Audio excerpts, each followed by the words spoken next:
Welcome to Badass Breakthrough. My name is Bridget Bennett. I am your host. I am a high conflict custody and divorce coach, fellow survivor of domestic abuse, and I am here to help you on your way. This show is for those who have found their way navigating co-parenting with a high conflict or narcissistic person, battling it out in family court, feeling like that journey is never going to end, maybe discovering that they are a product of a narcissistic family, and overall for those that are trying to rebuild their life after enduring abuse, whether it was through a relationship or marriage. You're in the right place. This show is for you. So let's get started on this journey together. Okay. Phone calls with your kids. Let's talk about it. You know what I've said, I'm sure you've heard it a dozen times at least, of how phone calls with your kids are not about your child. They're about control. They're about the adults. They're not about the kids. If you've ever spiraled because your child didn't call you, you're not able to contact them during the other parent's parenting time, maybe, the call got blocked. Maybe the other parent said that the child didn't want to talk to you. Maybe your ex has made you feel like every single phone call is this huge production. This training is for you. Phone calls with your kids have nothing to do with your children, right? I want you to tell me honestly, how many kids do you know now, even like as teenagers, that like to even be on the phone with their friends? Not for long, right? They're in this texting era. The phone calls are not about your kids. It is about us as protective parents, right? We feel this certain amount of obligation to make sure that the child is okay during the other parent's parenting time. We can't control what happens at their house during their parenting time. We just can't. And when we, push for the phone calls when the child's at the other parent's house, the high conflict parent's house, it puts them in this rock and a hard place situation, right? They feel a tremendous amount of pressure. They have to be performative. They're afraid of saying the wrong things. They're afraid of saying even like, I love you, because they're going to get looks from the other parent. Maybe they're going to say something to them. How do I know? Because I lived through it as a child. I also watched my children endure this same situation. So what did I do in this situation where I wasn't able to get in touch with my sons during their time with their dad? I couldn't call him. I couldn't speak to him, right? He did not follow the court order. He did not provide a device for my kids to freely communicate with either the parent at times of their choosing, even though that language was incorporated into my order, right? There was no set phone call. It was not Wednesday at 6 p.m. It was giving the children autonomy. Even still with that, he did not provide devices for my children. I had no ability of communicating with them and them with me. But what did my kids do? They got smarter. If they needed to talk to me, they would tell their teacher at school and ask to call me. And they did. They would send me messages through Google Docs from their Chromebooks in elementary school. Okay. I stopped pushing for the phone calls because I knew that this was only giving my ex supply. I was telling him the one thing that I wanted, and he was going to continue to make sure that I didn't have that thing. Your ex knows that anything involving access to your child triggers a fear in you. And that fear is, I'm not doing enough. I'm not a good enough parent. Maybe I'm failing them. What if the judge will see this as a problem? What if the judge deems that I'm not a good enough parent? Why do you think your high conflict ex picked you in the first place? Because they saw someone that was deeply empathetic and a people pleaser, and you were easier to manipulate, right? So all those thoughts that I just shared with you are people pleasing tendencies. They really are. Well, what if somebody doesn't like this, or what if somebody doesn't like that? And I hope that they like me. I hope that they see that I'm good enough. And it's those feelings of inadequacy. And a lot of it actually stems from our childhood. I know I'm going into a territory that y'all don't want to hear, but that's where I'm going. The phone call is just the lever. The calls are just merely a lever with your ex. The guilt that you feel, that's the point, right? They're wanting you to feel this way. You're not a bad parent if you're not speaking to your children every single day. You're not a bad parent if you're not able to contact your children. You don't love your children less. It doesn't mean that you don't love them enough. It doesn't mean that they're not going to feel loved by you. It doesn't mean that they're not going to feel they're safe with you. It doesn't mean that they're going to feel that you didn't protect them. All four of my children know now that I always did the absolute best I could do given the circumstances that we were living in. They also know that if I could have done more at the time, I would have. If I had known more at the time, I would have done something differently. If I had known better, I wouldn't have stayed in an abusive relationship, right? So on and so forth. Kids are smart, kids are resilient, kids bounce back. All four of my kids are amazingly kind individuals and are extremely emotionally intelligent. Now, why does your ex make phone calls a weapon with you, anyways? High conflict people use phone calls to maintain access to you and the child outside of their parenting time. The missed calls, if there's a blocked call, a disrupted call, the call ins too quickly. It's an opportunity for them either to provoke a reaction from you or to later claim in court that you interfered with their relationship with the child, that you are alienating them from the child. The goal of a high conflict person is not actually to have a connection with the child. The goal is to control you. If they can control you, they're winning. If they wanted a real relationship with their child, they would show up consistently during their own parenting time first. But you and I both know that they're not doing that, right? Like, I know what your ex is doing without you having to tell me. I know how they're behaving. You don't have to tell me. Like, I know. And that's why it feels like I hit the nail on the head when you're hearing these things each and every time. Because when you understand the behavior and the pattern of behavior in high conflict narcissistic individuals, it is very predictable. Even though I use the word high conflict, I am referring to those with narcissistic personality disorder, sociopathy, psychopathy, etc. Okay? They are a dangerous personality disorder. Bottom line. People out here giving their exes the benefit of the doubt, well, you're going to be in for a rude awakening because they still are incapable of changing their behavior. Now, what does it mean when calls are withheld or blocked, right? So, on either end, if your ex withholds calls from your child, it is not about punishing the child, it is about punishing you. They know that you're going to spiral. Okay. They know that you will over explain to your child why the call didn't happen.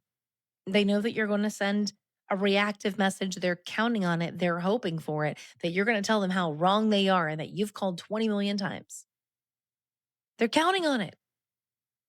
Your behavior has also become very predictable, to them. And they know what buttons to push to get a reaction out of you because it's worked every other time. So start making yourself less predictable. Don't react. Whatever you do in that moment is extremely important. Because when we start to adopt indifference and we don't give them the emotional reaction that they're looking for, we are taking away their oxygen supply. You are oxygen. They need you. They need supply to live, to thrive. Don't react. If you need to send a message, you can say, "Hey, John, I tried to reach the kids this evening. Can you please have them give me a call when they're available? Tell them I said hi. Thanks, Bridget." That's it. That's the message you send. You're documenting every missed phone call, date, time, Who was supposed to call? Were you trying to call the kids and not able to reach them? What happened? What did you do next? Sent a message. You document all of this every single time, right? Why do we document it every single time? So that we can later tally the amount of times that this has occurred. That is powerful information. If I am to present testimony in court or even evidence in family court where I say, Your Honor, in the past 12 months, I have called our children consistently during my call times, if it's in your order. And of those past 12 months, I have only been able to speak to my children 10 times. That is significant. How many possible calls could you have had? 100? Write it down. Write it down. That's important. It sounds more tangible when we put a number to it.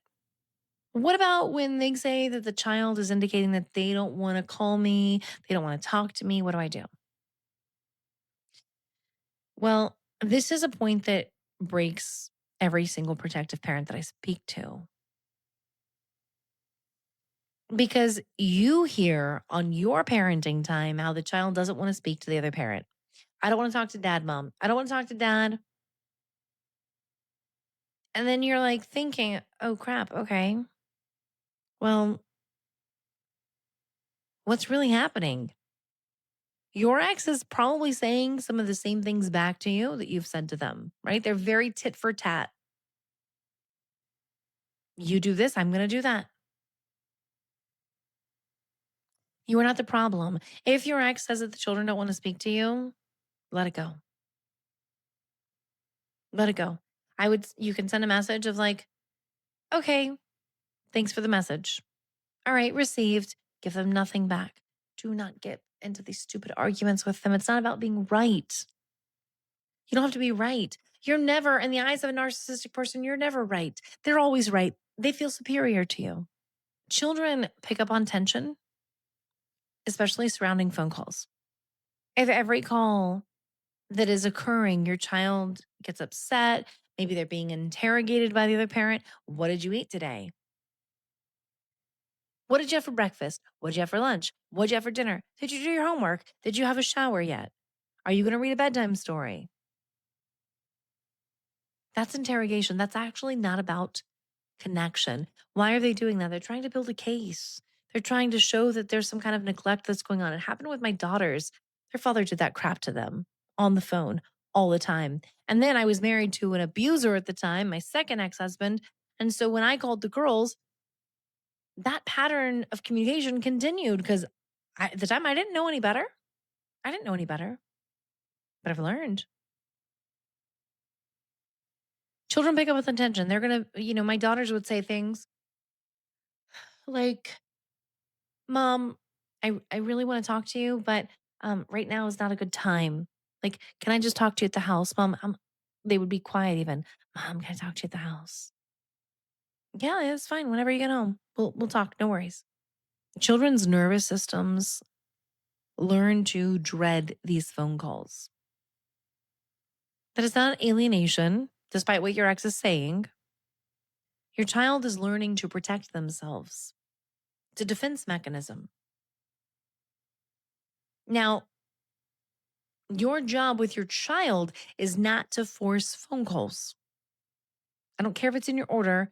If they're like, I don't want to talk on the phone to dad right now. Okay, I understand. I'm going to put the phone right here. Dad is going to be calling likely in a few minutes. If you change your mind and you want to speak to dad, push the green button, right? Or you know how to answer the call. I'll be in the other room. Remove yourself. Please do not record your children's phone calls with their other parent. Why? Because it makes you later look like you're high conflict. Also, if you get something juicy in these recordings, they're also going to spin it of, see, she was building this case the whole time. She was coaching the child. Don't do it. And it's involving your child. I have this feeling of it's like involving your child in adult conflict. It's not needed. Let your kids be kids. Please don't use them to try to be gathering evidence. Don't force the phone calls, okay? You stay neutral, you offer it, leave the phone there, walk away. Don't put your child in the middle ever. Never make them feel responsible for the outcome in court, right? Never make them feel like they have to do something in order to be compliant with a court order. That's involving the child in adult conflict. That's a big no no with family court. Don't do it. Now, there's calls obviously that are used to pump your child for information, right? So, this is one of the most common tactics and the one that I feel is most damaging to kids. They'll question things like, well, what did mommy say about me? Is mommy saying about me? I've watched phone calls that have been recorded by other parties, and the abusive parent says things to a 2 year old or 3 year old. You tell those crazy people to leave you alone. The little girl, wants to go somewhere with her mom. No, you're not going there. You're not doing that. And the abuser antagonizes the child on the phone. Now, were those videos helpful to use in that case? I don't think so, right? You could say the same thing without the videos, but also it's like involving the child in this adult conflict. When you got both parties sitting in exchanges doing these recordings and you're carrying your phone like this, right? And you're all up in your ex's face or close to, what do you think that looks like to the other side? What do you think that looks like in family court? Don't do this stuff. If you're going to record, do it discreetly. Don't record your kids. Do it discreetly. You have a lanyard with like a little pouch that you can stick your phone in and record this way. Cool. Can you just like have the recording starting, putting your phone in your pocket? Great. Do that. Please. I discourage against recorded phone calls. If you're using an app like Talking Parents, maybe OFW, and the calls are through the app, there's going to be a transcript anyway. Let it go. The questions that your ex is asking your child on the phone, they're not parenting questions. They are interrogations, right? So your child should never be an intelligence source for the other parent. It's not their job to report these things to the other parent. If your child is reporting that these conversations are happening, maybe during the other parent's parenting time, on the phone, I want you to document exactly what your child says to you in their own words. When and in what context did this conversation occur? Do not ask leading questions to your child. Let them tell you what they want to tell you. Listen. Your job is to listen, not ask questions. And obviously, if it's a pattern of behavior at this point, it probably is if you're listening to this, it belongs in your documentation, potentially to go in front of a gal. It's going to potentially go in front of a judge.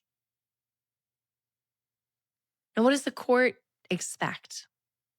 Most custody orders address communication and the child during the other parent's parenting time. It's like very standard. I'm not a fan of phone calls in a custody order, and y'all know my reason why.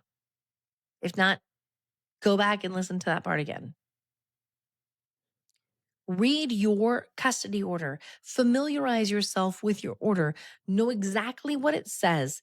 Does it specify a time of calls, a platform, a frequency? You should know your custody order like your last name. Whatever your order says, you follow it precisely. You document that you followed it. You document when your ex is not. If your ex is not following the provisions of the order that talk about communication between the parents and the child, that's a violation. That's contempt. Write it all down. Date, time.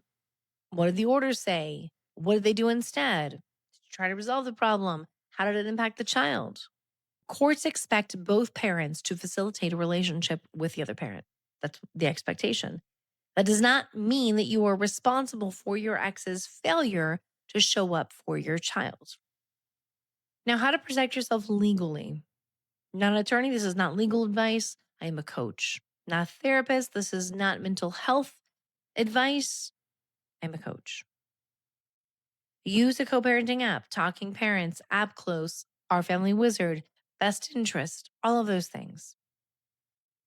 the messages become timestamped and therefore court admissible. Keep all communication about phone calls in writing. No phone calls with your ex about this issue, because that's what they want to do, is get you on the phone so it's not documented. So there's no paper trail. When a call does not happen, send a BIFF message.